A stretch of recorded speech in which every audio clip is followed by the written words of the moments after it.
Voy, dadasi, nima qilyapsiz? Halidan beri taraq-turuq qilib, Senga yangi bitta xona ochib beraman. Katta bo'ladi. Polni oshxonangni shunga chiqarib olasan. Voy, ha siz. Ana, podest tepasigami? Podest tepasiga turibdi-yu, ikki xonali uy emas, uch xonali uy bo'ladi uyimiz. Voy, aqlingizda aylanib ketingiz, zo'r o'ylabsiz. Faqat shu birortasi bir narsa desachi, bu devorni buzibsan deb, hali jarima yozib ketsachi. Hamma qilyapti-yu, biz nima qilib? Bizlar shunday qo'shib olamiz, birov bilib o'tiribdimi? Bor, katta boltani olib kelgin, tezroq buzamiz, eshik ochamiz.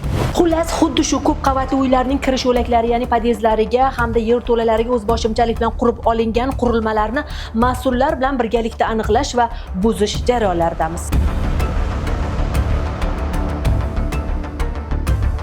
Farg'ona viloyati hududiy qurilish va uy-joy kommunal xo'jaligi sohasida nazorat qilish inspeksiyasi tomonidan o'tkazilgan reyd tadbirlari davomida Qo'qon shahar Kalvak guzari mahalla fuqarolar yig'ini Turkiston ko'chasida joylashgan 10 ta ko'p qavatli uylarning kirish yo'laklari ustiga o'zboshimchalik bilan qo'shimcha qurilmalar qurib olinganligi aniqlandi. Bu shunchalik xavfliki, yarim qarishli shveller ushlab turibdi. Bu yerda asosiy devor buzib chiqilib, qo'shimcha qurilish qilgan. Agar zilzila sodir bo'layotgan bo'lsa, bu narsa treshina beradi.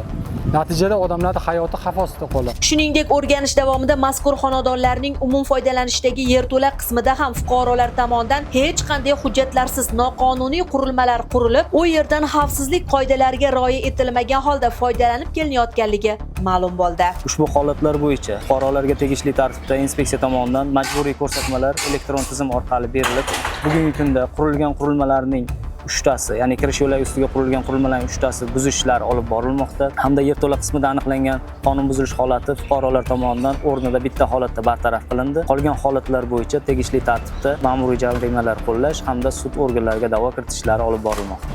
O'zboshimchalik bilan qurib olingan qurilmalarni o'z vaqtida bartaraf etish orqali ko'p qavatli uylarda yashovchi hamyurtlarimizning xavfsizligini ta'minlashga qaratilgan ayni reyd tadbirlari viloyatning barcha hududlarida davom etmoqda.